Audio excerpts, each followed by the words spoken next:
అహల్య భానుమతికి ఎదురు తిరుగుతుంది. ఇంట్లో నుంచెల్లి వెళ్ళే ప్రసక్తి లేదంటుంది. ఈ కుటుంబం నాది. ఎందుకంటే అనుకోకుండా గౌతమ్ గారి జీవితంలో అడుగుపెట్టాను. ఆ తర్వాత ఆ జీవితం ఎటు మలుపు తిరుగుతుందో తెలియకుండానే ఇప్పుడు ఈ ఇంటికి వారసుడొచ్చాడు. అలాంటప్పుడు నేను ఇంట్లో నుంచెల్లి వెళ్ళే ప్రసక్తే లేదని ఈ విధంగా అహల్య భానుమతికి వార్నింగ్ ఇస్తుంది. అహల్య మాటలు గుర్తు చేసుకుంటూ భానుమతి ఇది ఇలా ఎదురు తిరుగుతుందేంటి అని ఆలోచిస్తూ ఉంటుంది. అవంతిక భానుమతి దగ్గరికి వస్తుంది. ఏంటే ఎప్పుడు దాన్ని బయటికి పంపించాలనుకుంటున్నావు అని అంటుండగా, ఎప్పుడేంటి అది ఈరోజు నాకు ఎదురు తిరిగి సమాధానం చెప్పింది అనేసరికి ఆహా, ఇక ఆ మాటలు విని అవంతిక నవ్వుతూ ఉంటుంది. ఏంటి వెటకారం చేస్తున్నావా? మరి లేకుంటే ఏదో పేరుకు పెద్దరికం ఇస్తే ఇక జుట్టంతా కొరిగినట్టుగా నీకు పెద్దరికం ఇచ్చారు. ఆ తర్వాత అహల్య కూడా ఎదురు తిరిగింది.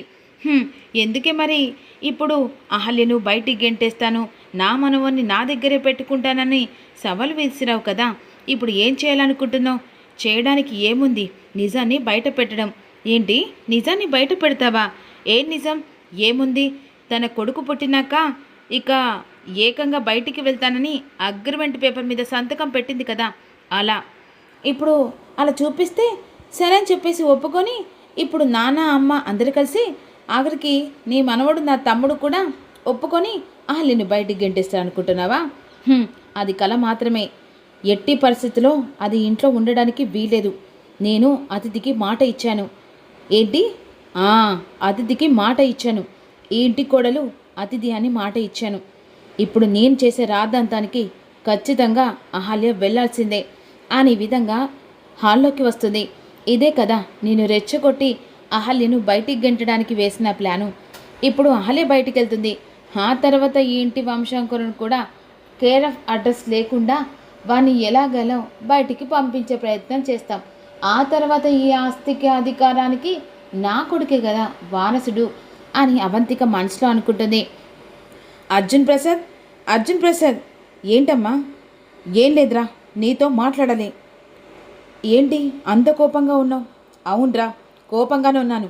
అసలు నాకు ఇంట్లో రోజు రోజుకి విలువ లేకుండా పోతుంది. ఏంటమ్మా నీకు విలువ లేకుండా పోవడం ఏంటి? ఎవరన్నారు?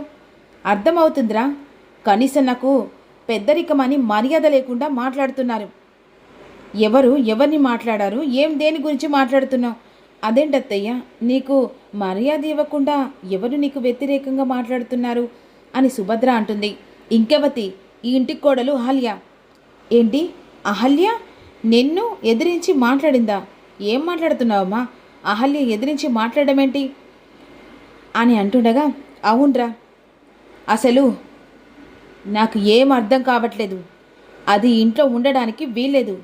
ఏంటమ్మా ఎదురు తిరిగి మాట్లాడిందని ఒకే మాటతో ఇంట్లో ఉండొద్దని చెప్పేసి అనడం ఏంటి? ఆ విషయం అది కాదు. అసలు అహల్యనికి ఎందుకు ఎదురు తిరిగి మాట్లాడిందో అహల్యని పిలుస్తాను. అమ్మ అహల్య ఇక బాబుని ఎత్తుకొని హాల్లోకి వస్తుంది. ఏంటి సార్, ఇక ఎదురు తిరిగి మాట్లాడవని అమ్మ అంటుంది. ఏం మాట్లాడావు? నేనేం మాట్లాడాను? నేనేం మాట్లాడలేదు సార్. ఏంటి ఏం మాట్లాడలేదే? నువ్వు చెప్పిందేంటి? ఈరోజు చేస్తుందేంటి? ఏం చెప్పింది ఏం చేస్తుందమ్మా? కనీసం అర్థమయ్యేలా చెప్పు. ఇక వద్దురా, అస్సలే వద్దు. ముసుగులో గుద్దులాట నాకు అవసరమే లేదు. ఇక చెప్తున్నాను విను, కుండ బద్దలు కొట్టినట్టు. ఆ రోజు ఇది గర్భవతితో ఉన్నప్పుడు ఇది ఇంట్లో నుంచి పంపించడానికి విశ్వ ప్రయత్నాలు చేసినా ఎవరో ఒకరు అడ్డుకున్నారు. కానీ అది నాకు మాట ఇచ్చింది. కడుపులో బిడ్డ బయటపడ్డ తర్వాత ఎట్టి పరిస్థితిలో నేను ఈ ఇంట్లో ఉండనని అగ్రిమెంట్ పేపర్ మీద సంతకం పెట్టింది. ఇప్పుడు తన కడుపులో బిడ్డ మన ఇంటికి వంశాంకురం అయ్యాడు. అలాంటప్పుడు అది ఇంట్లో ఉండడానికి వీలేదు. అగ్రిమెంట్ ప్రకారం అది శాశ్వతంగా ఇంట్లో నుంచి వెళ్లాల్సిందే అనేసరికి సుభద్ర ఇక అర్జున్ ప్రసాద్ అందరూ భానుమతి మాటలు విని షాక్ అయిపోతాడు. ఏం మాట్లాడుతున్నావమ్మా? అసలు అగ్రిమెంట్ ఏంటి, సంతకం ఏంటి, అహల్య ఇంట్లో నుంచి వెళ్ళిపోవడం ఏంటి? అవునరా, అది ఇంట్లో ఉండడానికి వీలేదు. అది ఇంట్లో ఉంటే అది ఎవడికి పుట్టిందో తెలియదు. అసలు దీని అవ్వయ్య ఎవరో తెలియదు. అలాంటప్పుడు ఇది ఇంట్లో ఉండడానికి వీల్లేదు. దీనివల్ల పరువు పోవడానికి వీల్లేదు. ఏంటత్తయ్యా ఏం మాట్లాడుతున్నావు? తను ఆల్రెడీ ఇంటికి వంశాంకుని ఇచ్చింది. తనకి అడ్రస్ లేకపోవడం ఏంటి? మనమంతా తన బంధువులం కదా, తనది ఈ ఇల్లు కదా. అలా ఆ మాట నాకు నచ్చదు. అది ఈ ఇంట్లో పెత్తనం, కానీ అది ఇంటి కోడలన్నా కూడా నా ఒంటి మీద జైళ్ళు పాకుతూ ఉంటాయి అని విధంగా భానుమతి అంటుంది.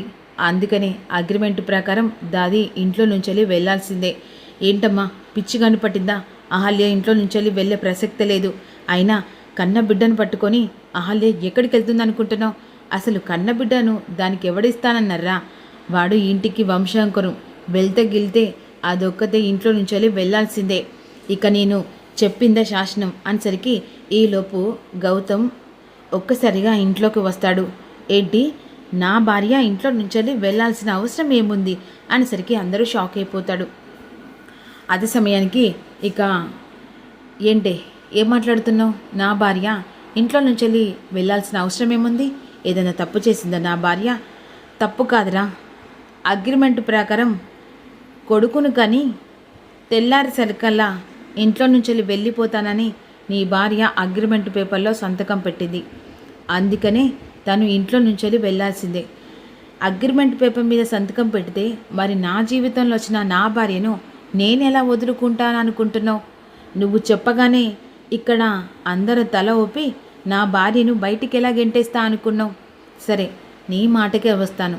ఇప్పుడు నన్ను కన్నాడు కదా మా నాన్న. ఆ మా నాన్న కన్నప్పుడు మరి మా అమ్మ నీకు నచ్చినప్పుడు మరి మా అమ్మను కూడా అలాగే బయటికి పంపించావా? లేదు కదా. అలాంటప్పుడు అహల్య ఎందుకు బయటికి వెళ్ళాల్సిన అవసరం ఏముంది? అహల్య ఈ ఇంటి కోడలు. అలాంటి అహల్యను ఇంట్లో నుంచి వెళ్ళాల్సిన అవసరం లేదు, పంపించాల్సిన అవసరం కూడా మీకు లేదు. ఏంట్రా నాకు ఎదురు తిరుగుతున్నా? అసలు అది ఎవరితో తెలియదు, ఎవరికి పుట్టిందో తెలియదు, దీని వంశం, దీని కులం, దీని మతం ఏంటో తెలియదు. అలాంటప్పుడు నా పరువు పోవడానికా? ఆహా, అంటే అహల్య వల్ల పరువు పోతుంది, కానీ అహల్య 9 నెలలు నవమాసాలు మోసి కానీ కష్టం, నష్టం, బాధ, ప్రాణాలు ఉంటాయో ఉండవో, ఆఖరి నిమిషాల్లో తన కడుపులో బిడ్డ ప్రాణాలు కాపాడడానికి తన ప్రాణాలు అడ్డు పెట్టుకున్నా సరే, కానీ ఇక భూమి మీద పడ్డ ఆ మనవోడు ఇంటి వంశాంకురం, కానీ అహల్య మాత్రం ఇంటి కోడలు కాదంటావు. అవునరా, వాడు నా వంశాంకురం కాబట్టే అది ఇన్ని రోజులు దానికి సేవలు చేశాను. దాని మీద ప్రేమ జాలితో కాదు, అది దాన్ని చూస్తేనే నాకు ఒళ్ళంతా మంట. సరేనే, ఇప్పుడు నువ్వేం చేయాలనుకుంటున్నావు? అహల్యను బయటికి గెంటేయాలనుకుంటున్నా. సరే, బయటికి గెంటే. ఏం మాట్లాడుతున్నావురా? లేదు నాన్న, నాన్నమ్మ చెప్పింది నిజమే కదా, ఎప్పటికైనా వెళ్ళాల్సిన వాళ్ళమే కదా. వెళ్ళాల్సినమేంటిదిరా? వెళ్ళాల్సింది అది నువ్వు కాదు. ఒక్క నిమిషమే అని చెప్పేసి వెంటనే పైకి వెళ్ళి లగేజ్ పట్టుకొని బాబుని పట్టుకొని కిందికి వస్తాడు. ఇక చెప్పు, ఇప్పుడు శాశ్వతంగా ఇంట్లో నుంచి నా కొడుకు నా భార్యను తీసుకొని వెళ్ళిపోతున్నాను. ఇక నీ పరువు పోయిందంటే నేను అహల్య మెడలో తాళి కట్టడం వల్లే కదా నీ పరువు పోయింది.